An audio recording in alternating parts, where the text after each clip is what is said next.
Boa noite a todos. Estão me ouvindo lá? Então tá bom. Não está ouvindo? Deixa eu ver.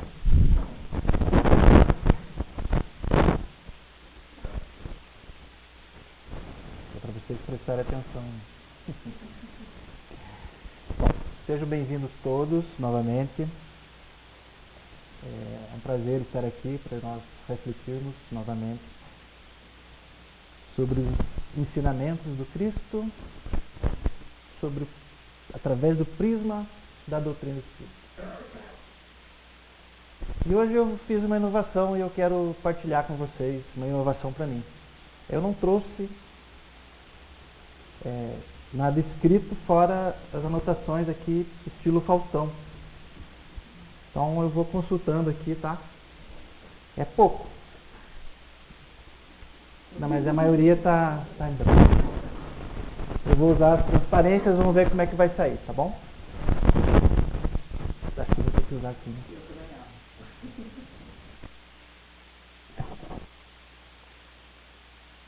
Sempre que a Cleuze vem, é plano B. Outra vez também foi plano B. Estão ouvindo? Tá bom. Vendo lá, Márcio? Tá bom, muito obrigado. Bom, o assunto de hoje é um assunto tão antigo quanto a própria humanidade. O suicídio. No entanto, ele nos estarrece ainda. É um tema bem polêmico do ponto de vista carnal, né? Os cientistas se debruçam aí sobre as suas causas, os seus efeitos, suas consequências.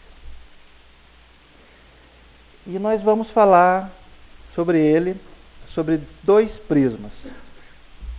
É preciso falar sobre o suicídio. É preciso falar para entendê-lo.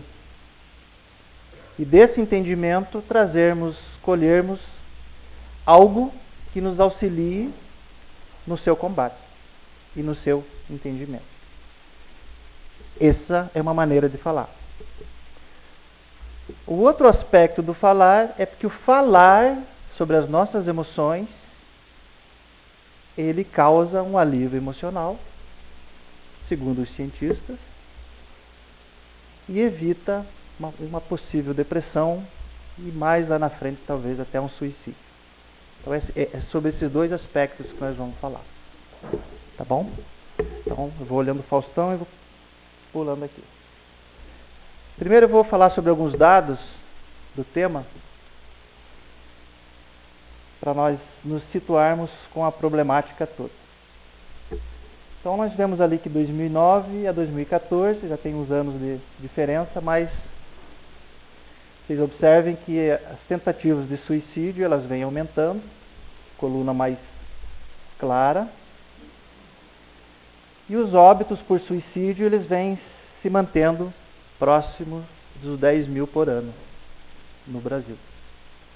Isso significa que em torno a cada 35, 40 minutos alguém se suicida no Brasil.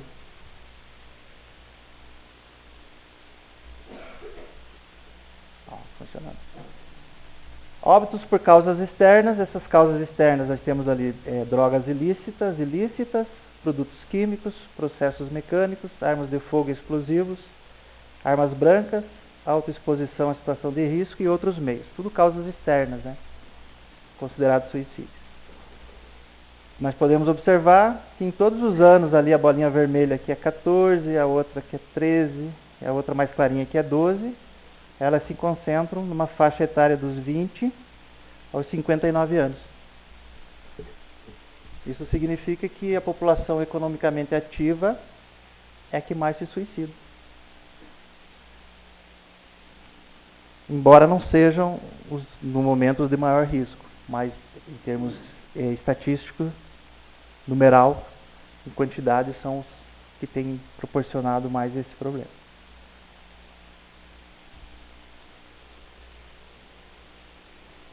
Daí nós temos de novo as faixas etárias, os adultos 76%, idosos 16% e jovens 8%.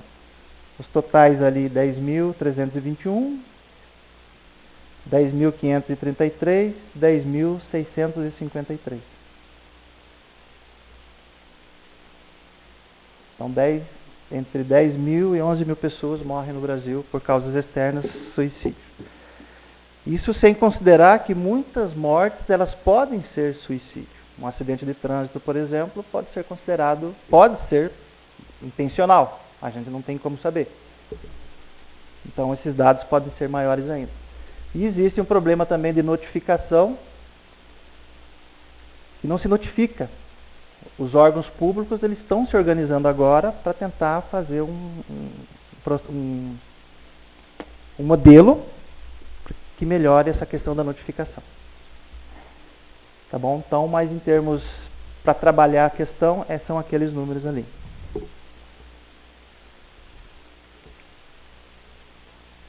Tá, antes de nós entrarmos ali, então no mundo, entre 800 mil e 1 milhão de pessoas se suicidam. Uma pessoa a cada mais ou menos 40 segundos. E os estudos indicam que para cada uma que se suicida, 20 outras tentaram.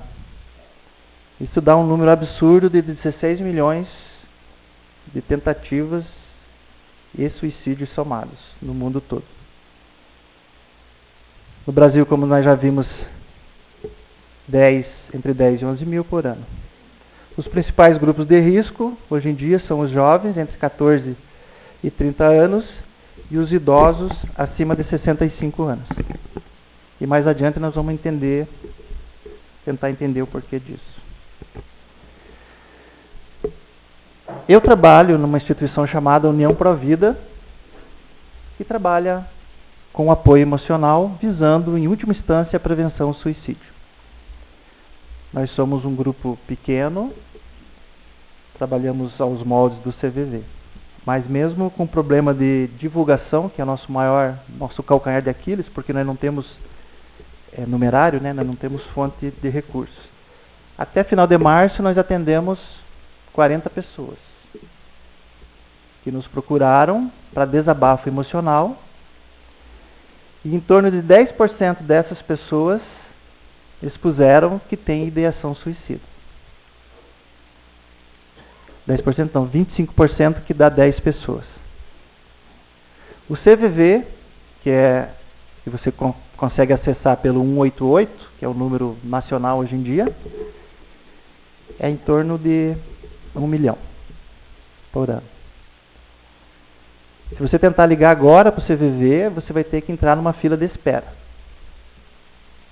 Porque eles não têm atendente suficiente para dar conta da demanda de pessoas tentando ligar para desabafar.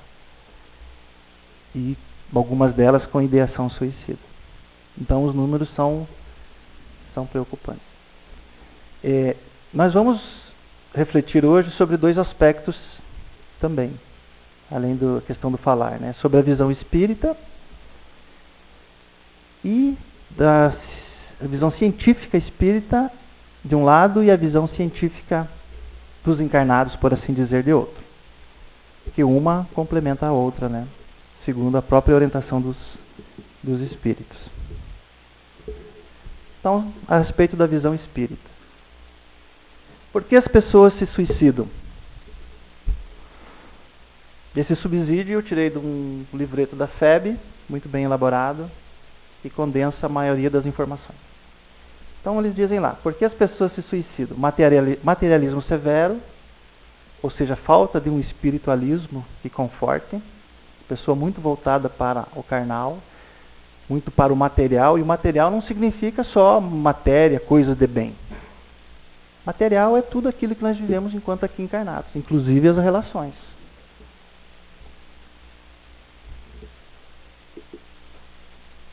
Solidão,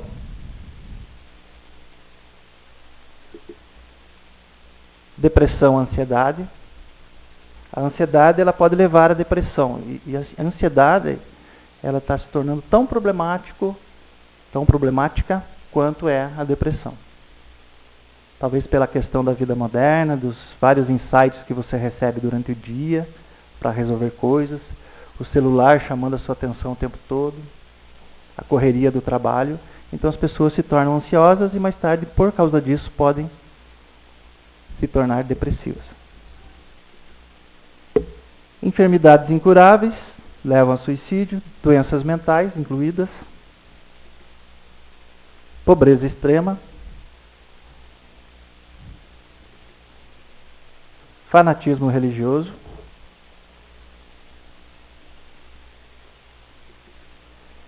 perdas afetivas, muito comum, né? A pessoa perde um namorado, um filho e busca solução na autodestruição. Solução entre alcoolismo, drogatização e outros vícios, né?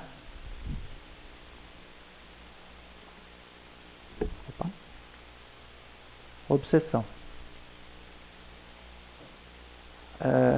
O espírito encarnado, quando ele dá espaço, ele pode sofrer o ataque de espíritos malfazejos e tal, incutir nele melancolia, e ele pode, mais tarde, mais na frente, ele vai falar sobre isso. Também pode levar ao suicídio.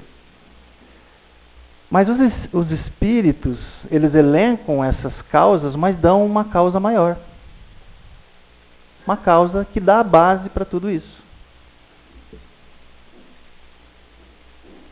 E é o desconhecimento da justiça e misericórdia divinas. Então esse desespero sem acalento que os materialistas vivem é falta do entendimento da justiça divina e da sua misericórdia. A justiça divina, bendita a cada um segundo suas obras. Então é a falta do entendimento de que aquilo que nós vivemos hoje, a maioria, para não dizer todas as vezes, nós mesmos fomos a causa. Neste plano ou no plano da encarnação anterior. Então o que vivemos, os sofrimentos que vivemos podem ser resgates e uma escola para o nosso progresso. Mas sem esse entendimento, nós não temos noção disso. Daí o desespero. E a falta de entendimento da misericórdia divina também. E qual é a misericórdia divina? É entender que nem tudo está perdido. É entender que eu vivo o momento hoje, o sofrimento que está comigo, é um passo no degrau do meu progresso. E pior que sejam as minhas condições, ela não perdurará para sempre. Essa é a misericórdia divina. Então a falta desse entendimento provoca todas aquelas causas que levam ao suicídio. Materialismo, solidão, depressão, pobreza extrema. A pessoa não entende a pobreza extrema. Por que tantos com dinheiro e eu tão pobre? Perdas afetivas. Os espíritos que nos esclareceram, eles são bastante severos quanto a essa questão do suicídio. Até mais severos que as próprias interpretações nossas, que são sempre com bastante compaixão. Mas para eles não tem meias palavras.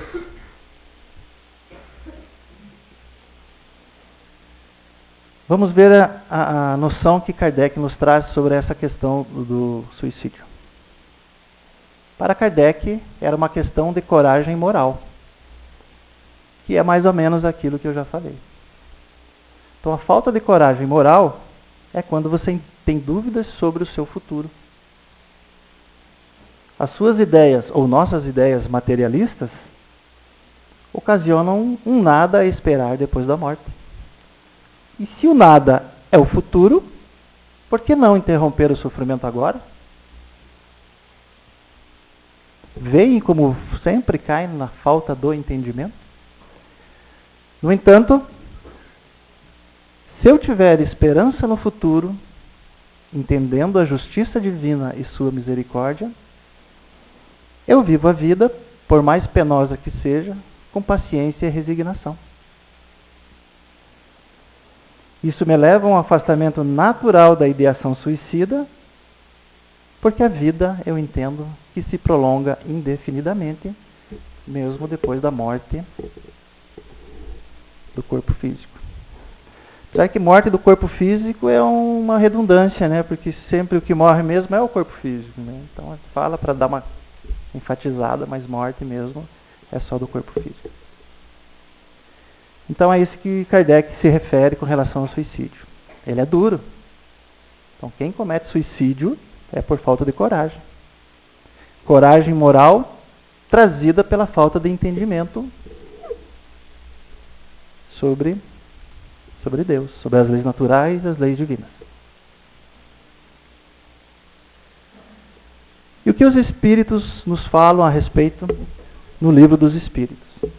Questão 943. De onde vem o desgosto pela vida que se apodera de certos indivíduos sem motivos que o justifiquem? Efeito da ociosidade, da falta de fé e muitas vezes da saciedade.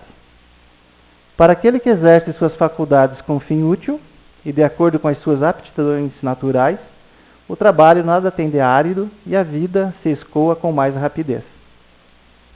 Suporta as suas vicissitudes com tanto mais paciência e resignação, quanto mais age tendo em vista a felicidade mais sólida e mais durável que o espera. Eu acho que é uma frase bem pesada, né? A falta de ter o que fazer pode levar ao suicídio. Existe o provérbio, acho que é árabe ou chinês, não sei, talvez alguém possa me ajudar, que diz, Faustão, que o trabalho afasta 3 males. O vício acabou de dizer que pode levar ao suicídio. A pobreza também. E o tédio. O trabalho afasta 3 males: o vício, a pobreza e o tédio. E o interessante é que nós ansiamos por ficar sem trabalhar, né? Mas é partir para a aposentadoria, algo nos informa que algo não está bem. E para não sucumbir a esses males, nós devemos fazer algo útil. É um combate também a depressão, outros males emocionais e também o suicídio. Efeito da falta de fé. Nós já vimos, né, a respeito da justiça divina e da misericórdia. E muitas vezes da saciedade. Ou seja, o cidadão é tão materialista, ou nós, ou eu sou tão materialista, que eu consegui tudo que é possível de material e não tenho mais expectativa. Eu não tenho mais interesse na vida, porque tudo me satisfaz, do ponto de vista material. Então, o querer tudo também retira do ser material algo que o induz para frente, algo que preenche a sua vida. É natural que nós lutemos pelos bens materiais, afetivos, que o ser humano sempre quer melhorar-se. No entanto, o sentimento de saciedade, ele pode ser problemático. Não é à toa que nós vemos muitos cantores, atores, jogadores com a vida resolvida nesse aspecto, cometendo suicídio.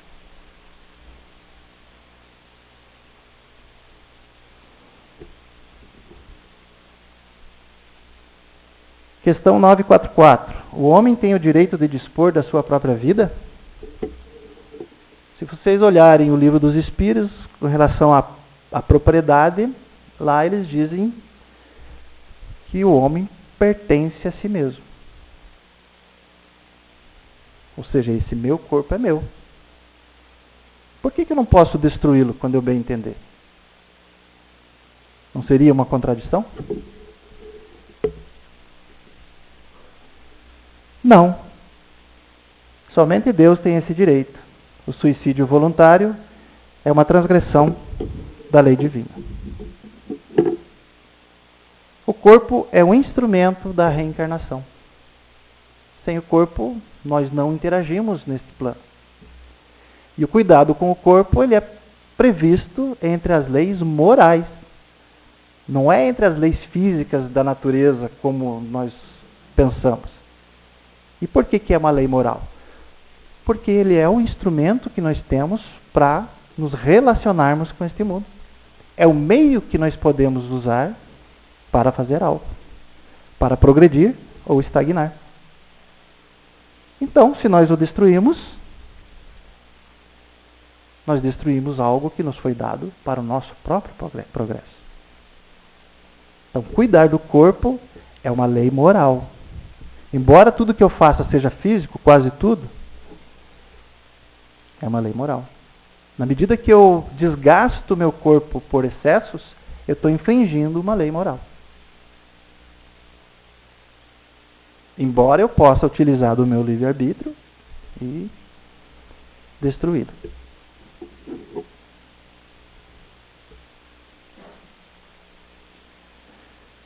Comete suicídio o homem que perece, vítima de abuso de paixões que ele sabia que iriam apressar o seu fim, mas às quais não lhe foi possível resistir, porque o hábito as transformou em verdadeiras necessidades físicas? O que é uma paixão? Uma paixão, ela tem o seu princípio num sentimento ou necessidade da natureza. Só que o excesso, aliado à minha vontade, a transforma numa paixão. Algo que nos é dado de forma positiva para o nosso adiantamento, devido aos meus excessos, podem me destruir. 3 exemplos. Alimentação. Eu preciso preservar o meu corpo, preciso alimentar o meu corpo. Isso é algo natural em mim, neste plano. Mas na medida que eu exagero, ele se torna uma paixão. E se essa paixão me levar à morte do meu corpo, é um suicídio. Outro exemplo, o trabalho. Trabalho é uma necessidade, é uma lei divina. E é pelo trabalho que nós progredimos, que nós crescemos, que nós aprendemos, que nós cooperamos. No entanto, se eu sou um workaholic, como se dizia no tempo que eu fazia curso de administração, eu sou louco por trabalho e esse trabalho ajuda a destruir o meu corpo, ele é um vício. Sexo. Sexo é natural nos seres e tem a sua finalidade divina, né? No entanto, se eu extrapolo as necessidades e vivo em função disso, é uma paixão. E na medida que eu me destruo em vista disso, é suicídio.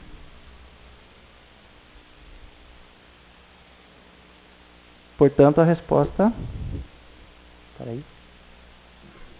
é um suicídio moral. Não compreendeis que, nesse caso, o homem é duplamente culpado. Há nele falta de coragem, bestialidade e, além disso, esquecimento de Deus.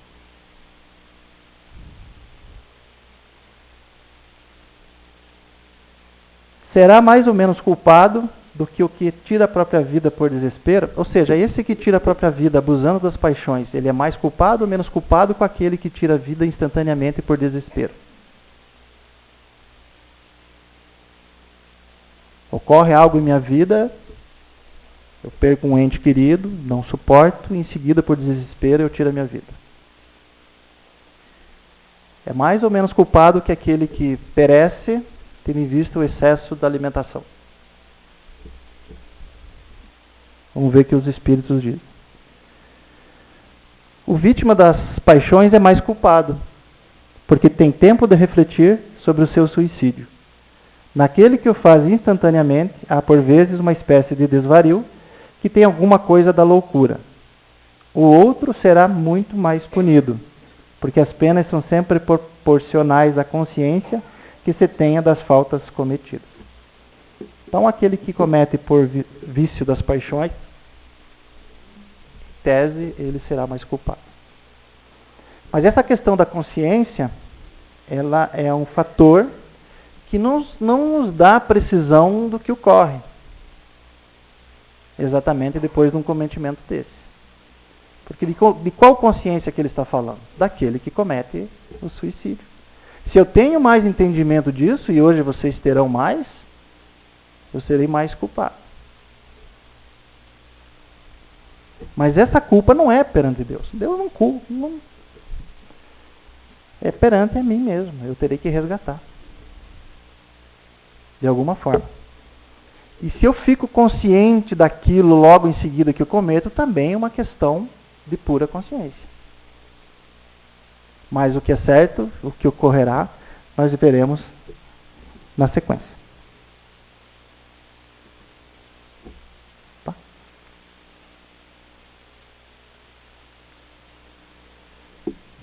Esse bem didático aqui só para a gente ter uma ideia. Então nós temos o suicídio direto ou intencional, que resulta de ato consciente, a planejamento da morte, às vezes com detalhes. O indireto resulta de hábitos, como o das paixões, e comportamentos viciosos que lesam a saúde física ou psíquica, ou ambas.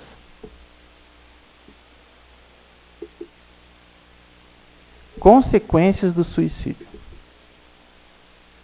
O suicídio, independentemente da forma como se manifesta, sempre produz sofrimentos.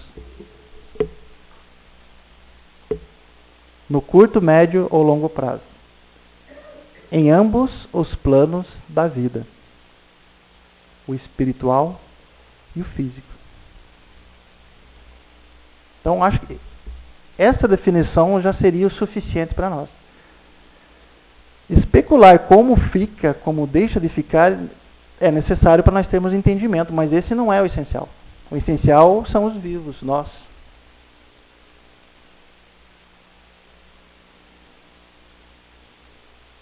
Por exemplo, um cidadão, um espírito encarnado do ISIS, que ele acha que se explodir pela causa, ele ficará em algum local com algumas virgens.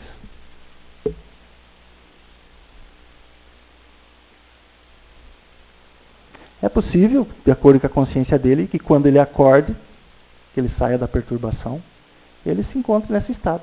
Mas na medida que o tempo for passando, ele de alguma forma vai tomar consciência do fato e a consciência dele dirá a respeito das verdadeiras consciências do seu ato, consequências do seu ato.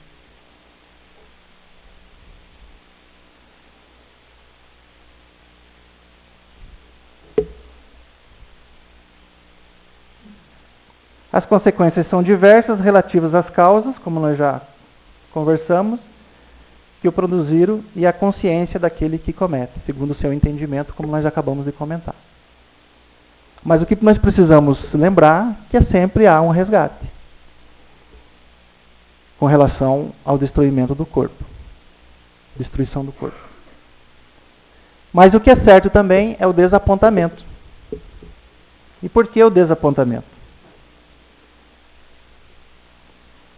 Porque normalmente quem comete o suicídio, ele espera ganhar algo.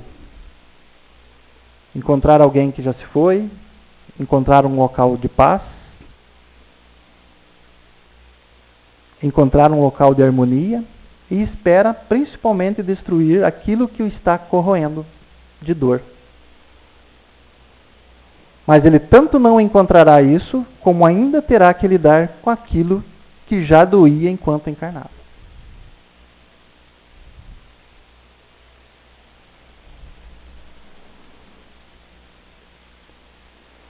Além de ocorrer uma persistência do laço que une o espírito ao corpo, prolongamento da perturbação espiritual, ilusão de achar-se ainda encarnado e sentir a putrefação. Então esses são depoimentos, são dados tirados de depoimentos de espíritos suicidas. Então pode ocorrer, porque quando alguém comete o suicídio em pleno vigor físico, o seu fluido vital está pleno. Então é preciso que ele se desligue disso ao longo do tempo. E isso será tanto quanto mais rápido ou menos rápido, conforme for a sua consciência.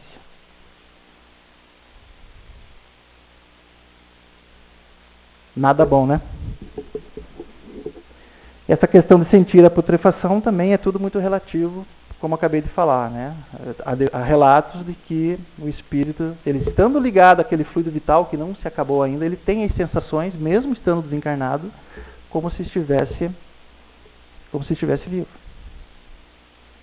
Aí vocês vão dizer, tá, mas acontece isso com todo mundo? Não sei. Isso é muito relativo. Pode acontecer ou não. Foi um espírito que nos disse isso. Mas as consequências são variadas conforme as causas e as consciências que produziu o ato. Mas dá para a gente ter uma ideia. Prevenção espírita ao suicídio. O que a doutrina espírita pode fornecer a respeito? Qual é o consolo que nós temos? Quais são os meios que nós podemos ajudar a tratar essa questão? A prece, porque a prece nos conecta com o Altíssimo, ele nos aproxima de espíritos superiores que nos dão força para o dia a dia. A prece não é algo vago, porque o pensamento é material. Então, pela vibração, nós podemos conseguir o apoio, o aconselhamento, o conforto daqueles que nos amam do outro lado.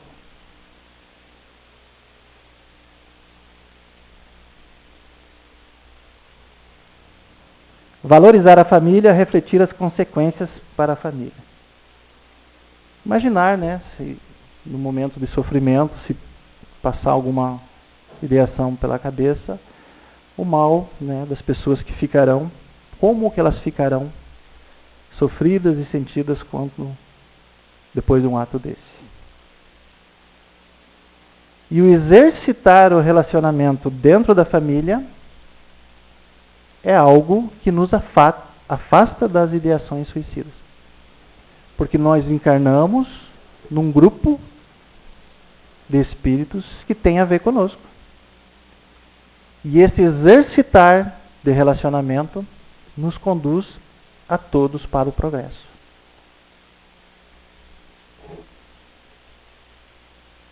Trabalhar no bem. E aí o bem não é só... Deixa eu achar aqui. Achei. E o bem não é só fazer trabalhos voluntários. O próprio trabalho assalariado é um trabalho no bem. Porque você não trabalha pensando em você. Aliás, você trabalha pensando em você, mas algo que você produz é para uma outra pessoa. É para satisfazer uma necessidade de alguém. Então isso já é um trabalho no bem. Mas se isso não for suficiente, e você tem aquele sentimento, ou eu tenho esse sentimento, procure um trabalho voluntário, visite um hospital, visite um presídio, visite um orfanato, se dedique a essas causas. Porque nós somos e vivemos uma felicidade e uma situação socioeconômica relativa. Então a minha situação pode ser muito rica para alguns e menos rica para outros. E quando nós observamos alguém que sofre mais do que a gente, nós percebemos o quanto que às vezes nós somos abençoados. E nós precisamos participar disso. E isso pode trazer um alívio bem reconfortante.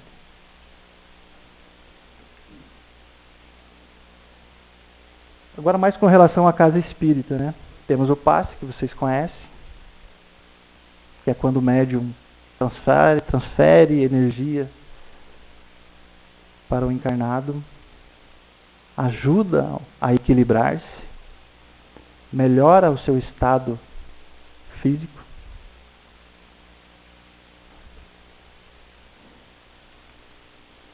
Atendimento fraterno, que eu convido a minha irmã Eliane para falar um pouquinho. Pode ser?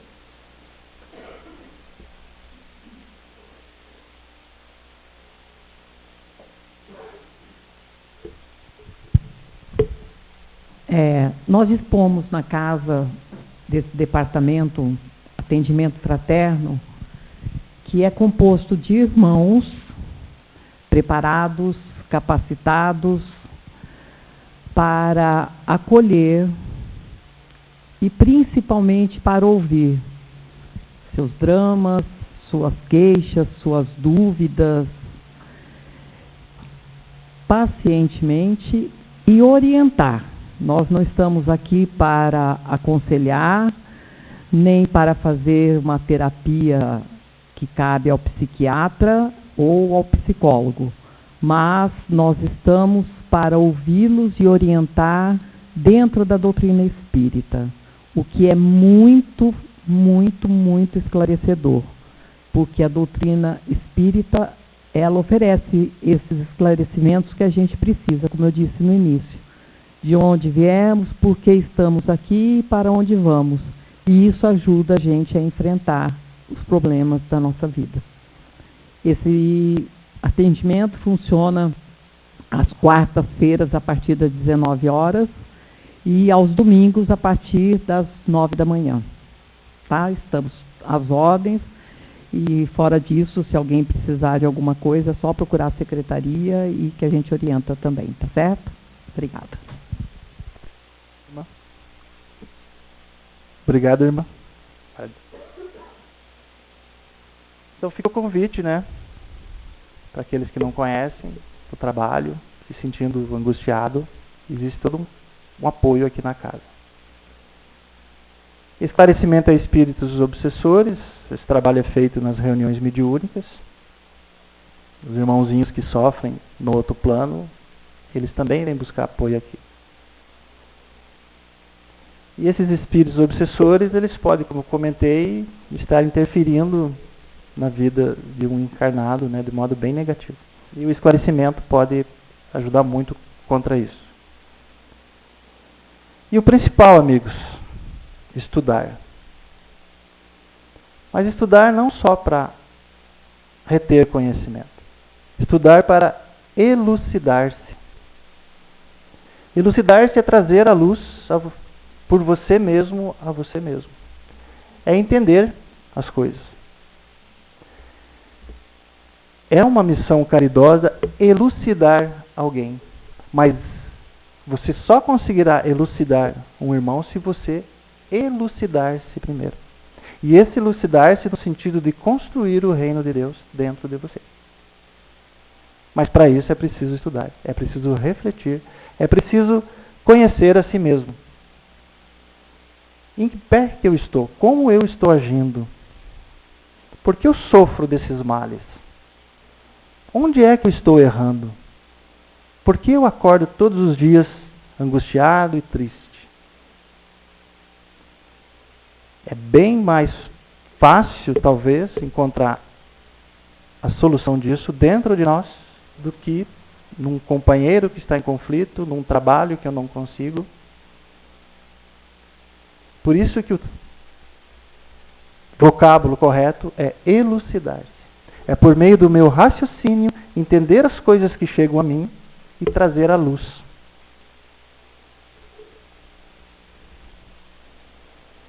Estudar a si mesmo, a arte mais difícil. Um ótimo dia. Esse ótimo dia é porque eu não consegui tirar dali. Sou muito habilidoso. Não o Tiago conseguiria, né? E apesar que teria que ser uma ótima noite, né? Mas é uma figura interessante, né? Estudar a si mesmo a arte mais difícil.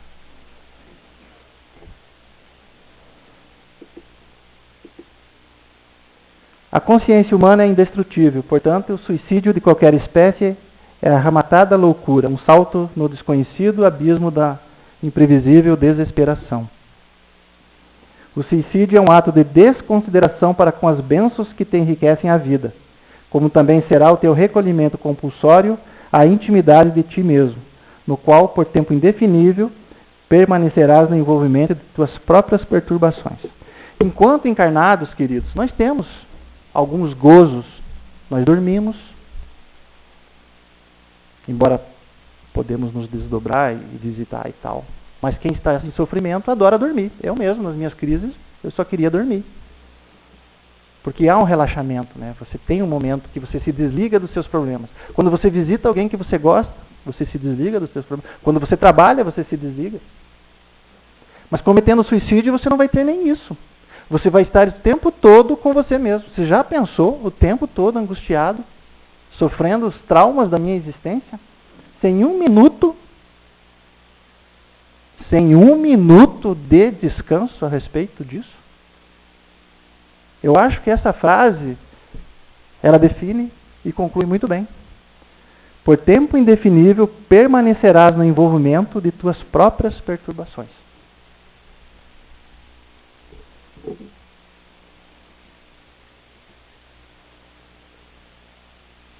Bom, entendida essa parte da visão espírita, eu vou passar agora rapidamente para a visão científica dos encarnados, por assim dizer. Mas, como eu disse, ele tem muito a ver com a própria visão científica espírita desse tema. Tá bom? Mas também veremos o que nós podemos fazer a respeito. Então, como eu disse, eu trabalho no PV, que é uma instituição sem fins lucrativos, e nós oferecemos apoio emocional.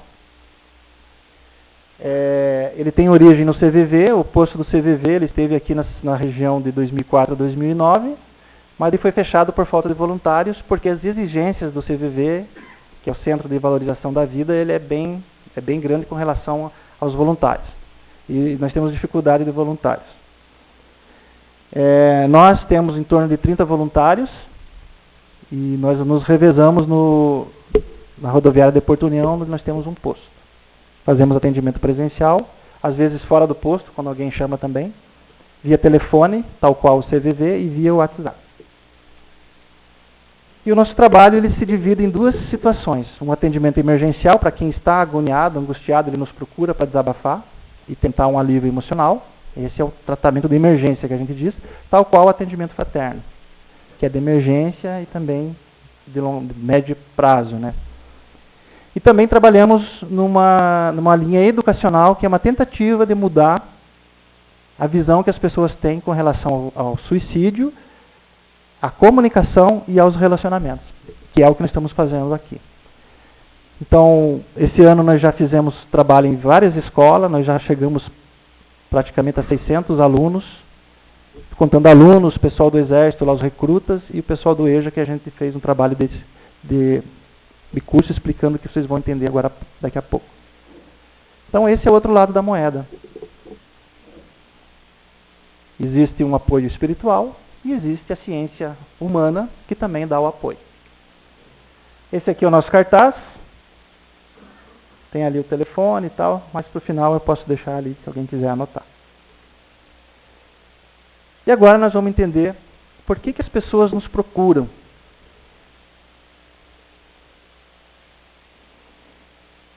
Os espíritos nos dizem que o homem ele não tem medida fora da sociedade. O homem que se isola, ele é levado à loucura e retorna à barbárie. O caminho humano na Terra é um caminhar do egoísmo em direção à caridade. E caridade em direção ao outro. Por isso que os relacionamentos são importantes. Por isso que nós temos uma família próxima, um local de trabalho que nós convivemos e uma comunidade. Nada disso é por acaso. E os relacionamentos eles só funcionam adequadamente por meio da comunicação. Isso significa que eu preciso falar corretamente e ouvir corretamente. Senão eu tenho esse desenrolar, esse processo prejudicado. E isso leva às angústias emocionais.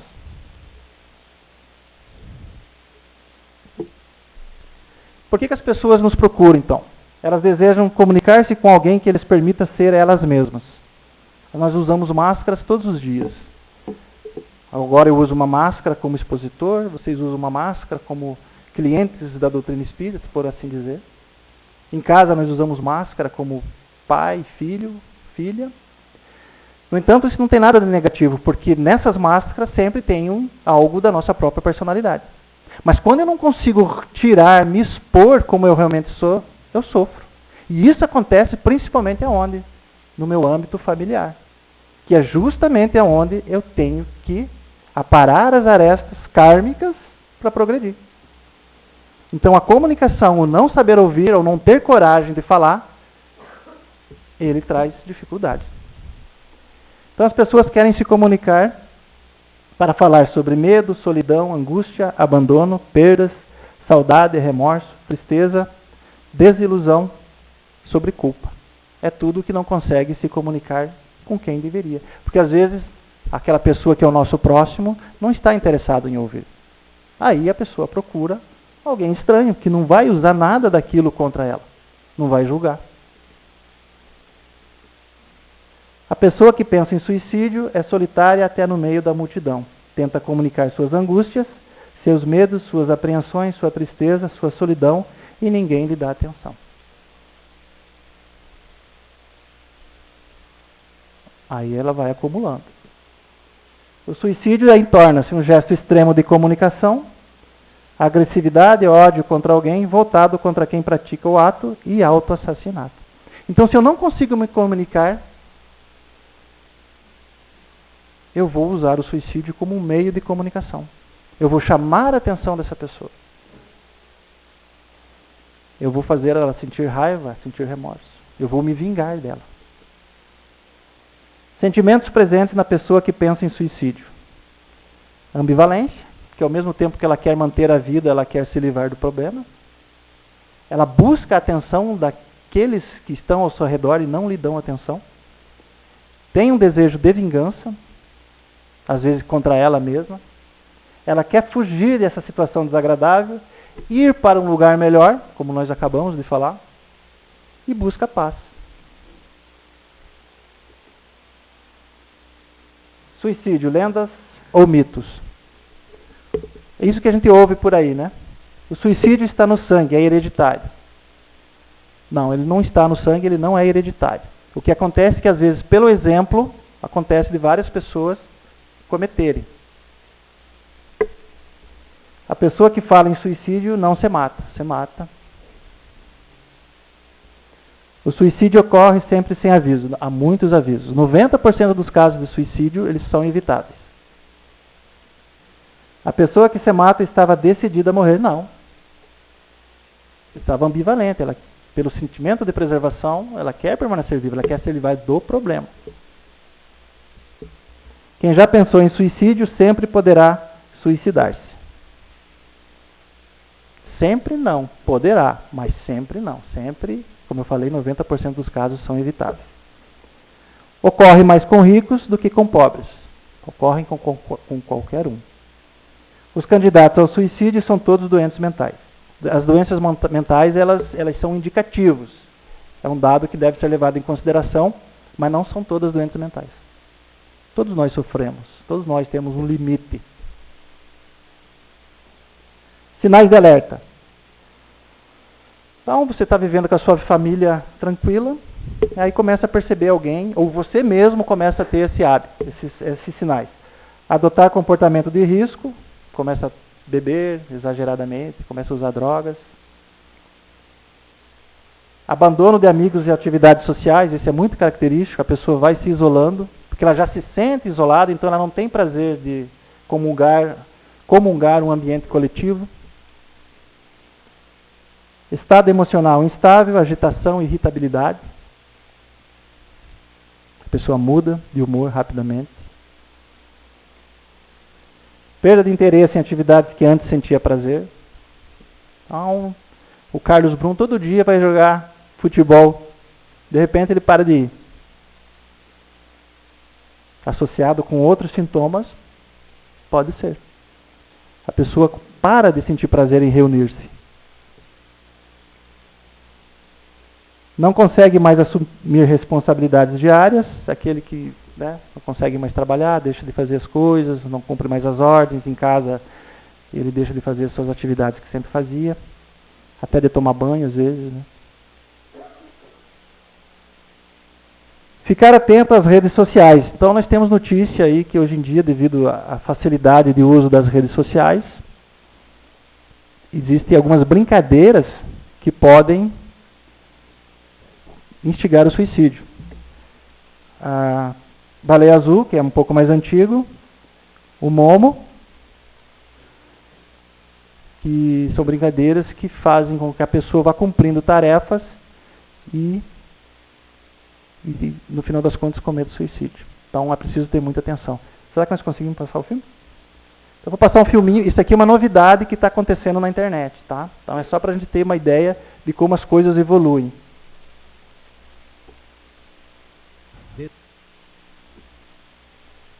Desafios assim não são poucos no YouTube.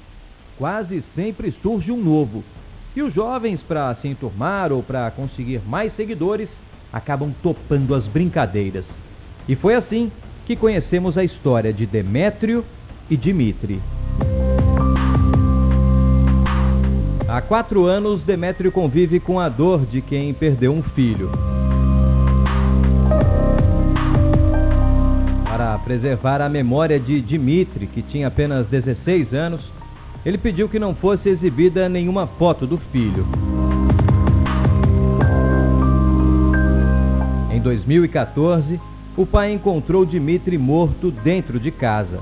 Quando viu o filho caído no chão, demorou a entender o que havia acontecido. O que parecia um suicídio era, na verdade, o desfecho trágico de um desafio da internet. Durante 48 horas a gente ficou naquele estado de completamente perdido.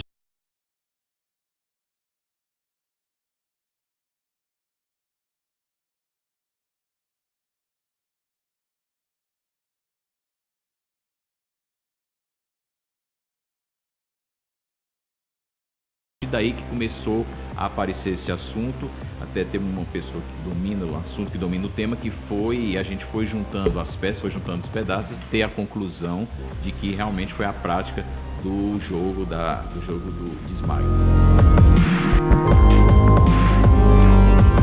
O jovem perdeu a vida praticando uma brincadeira perigosa. O jogo do desmaio virou febre entre crianças e adolescentes.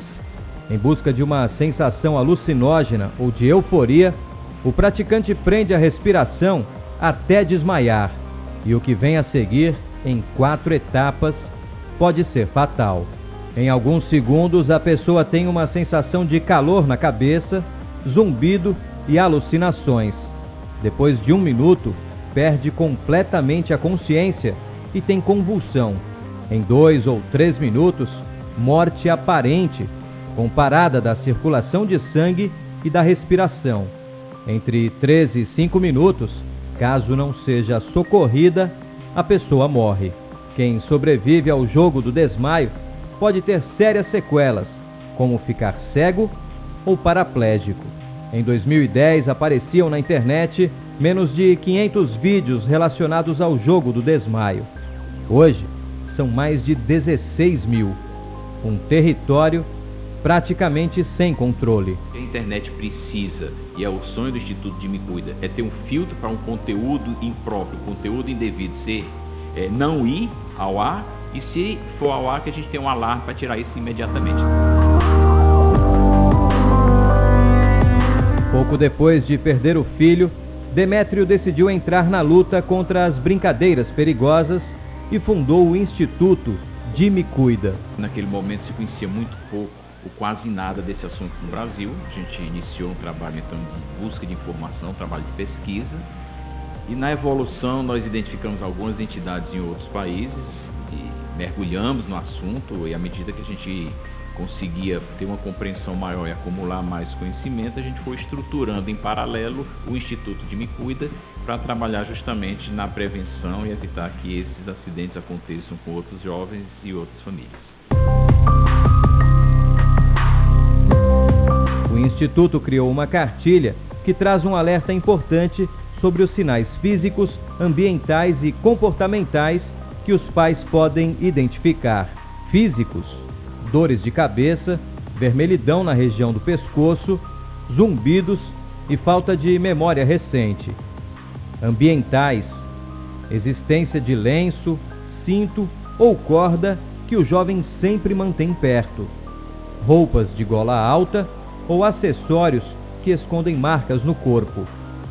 Comportamentais: perguntas sobre efeitos e riscos de estrangulação e ainda desorientação e isolamento.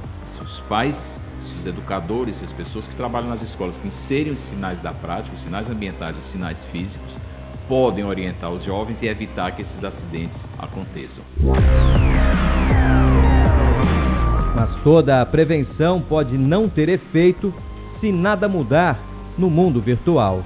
As crianças e os jovens correm sérios perigos da forma que isso está sendo colocado hoje. Precisa-se chegar a um ponto de equilíbrio em que as plataformas se desenvolvam, mas que a gente tenha um filtro e tenha uma segurança do outro lado.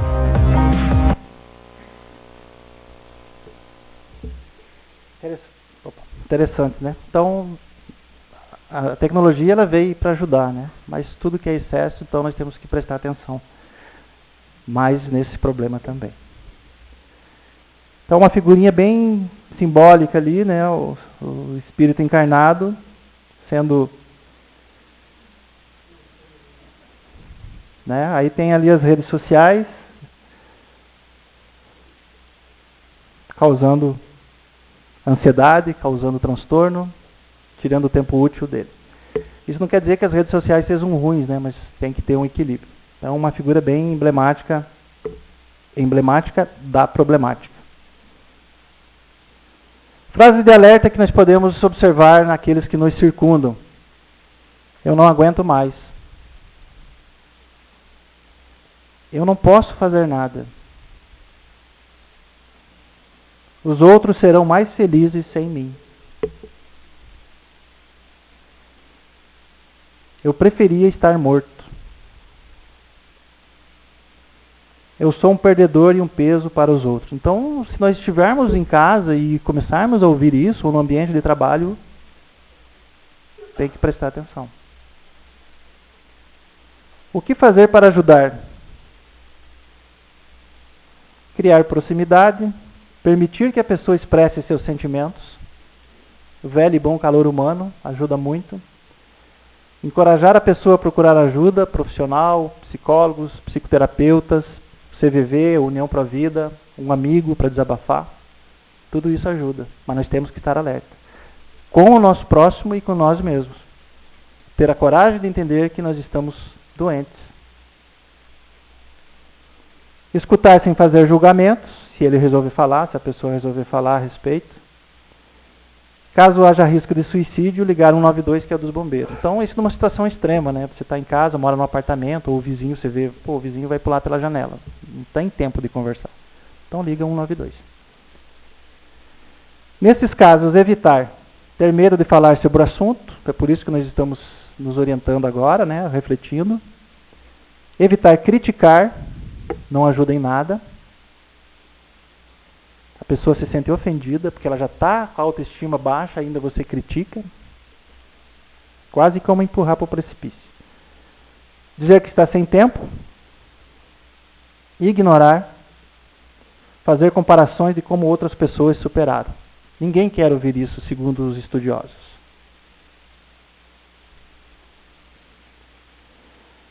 E os antídotos, que agora nós vamos falar de 2 antídotos que nós podemos usar no dia a dia, já que nós estamos falando de relacionamento. O primeiro deles é falar. É falar sobre nossas angústias. Está tudo bem? Não. Não está tudo bem. Não, filha, não está bem. O pai está ganhando pouco. Estou me sentindo mal com isso. Filha, tudo bem? Não, pai. Eu não estou indo bem na escola. Briguei com meu namorado, estou me sentindo mal. Preciso desabafar. Me dá um abraço. Eu te dou um abraço, filha. Não vale criticar, não vale ignorar, não vale dizer que isso é mimimi. Todo mundo sofre, gente. A vida é uma sucessão de dores, infelizmente, ou felizmente, né, nesse plano nosso. Então, uns têm um limite maior, outros menor. E quem não fala sobre os sentimentos, acontece isso. É tudo aquilo que você não diz e a mente, não suportando a pressão do conteúdo armazenado, manifesta em forma de doença. Então a pessoa começa a somatizar, ela não fala sobre aquilo que está angustiando, ela fica doente. Assim como os nossos maus pensamentos, eles vão incrustando no nosso perispírito males, o nosso pensamento e os nossos sentimentos não colocados para fora, eles vão tornando o nosso corpo físico doente. Primeiro o corpo, depois a mente. Sentimentos de dores emocionais, fracasso, ruminação, que é como ficar mexendo nas feridas emocionais sem deixá-las sarar. Aquele conflito mal resolvido em casa, né? Você fica ruminando, poxa, se ele não tivesse feito isso, se ela fizesse isso. Não resolve, não fala, não conversa, não põe para fora. Sentimentos de dores emocionais de culpa, rejeição, solidão. É por isso que nós precisamos nos expressar. Quem não expressa seus sentimentos, ele não se torna verdadeiro para quem está ouvindo. É sempre uma máscara. Quando você fala para alguém, você analisa sobre aquilo que você falou e você passa a conhecer a si mesmo. o outro lado da moeda. Se falar é um lado, saber ouvir é o outro lado. Veja ali os pensamentos todos enrolados, ele comunica com alguém e essa outra pessoa vai agindo com ele e alinhando aqueles pensamentos. Isso causa um alívio emocional muito grande. Só que nós não conseguimos fazer isso se eu não estiver disposto a falar e você não estiver disposto a ouvir. E como que a gente faz para ouvir? Como é correto? Qual o meio correto? É um modo que eu me coloque no lugar da pessoa para que ela possa retirar aquela máscara que ela está usando.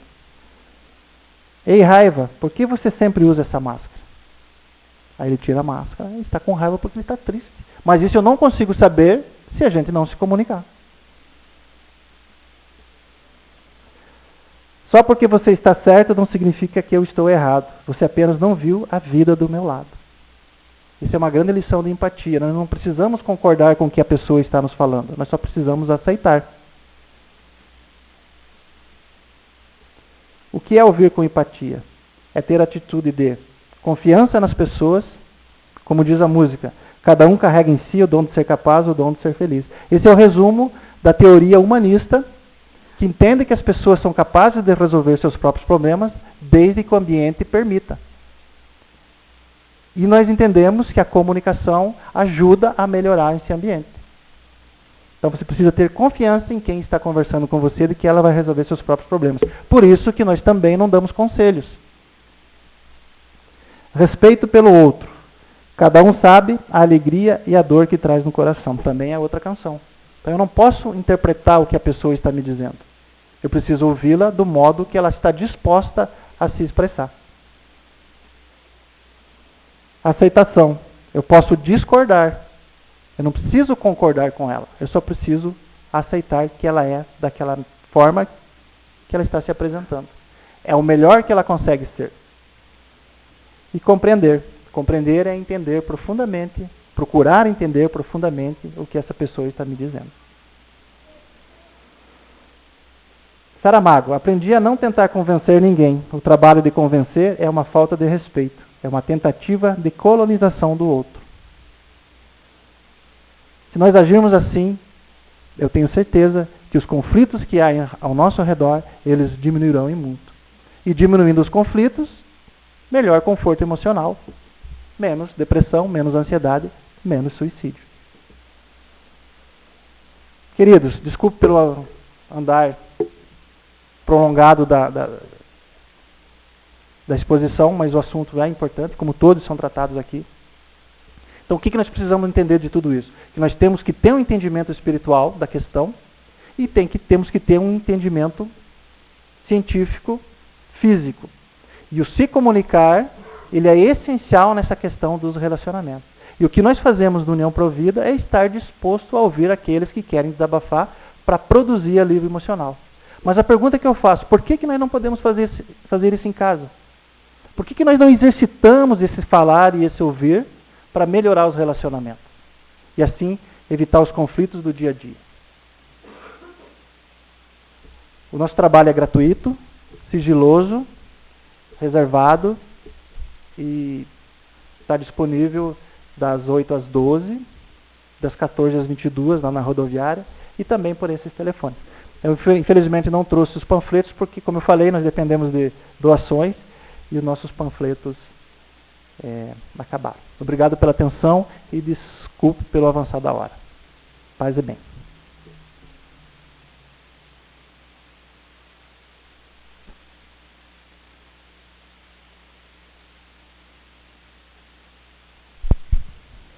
Vamos agradecer então, Vandirlei.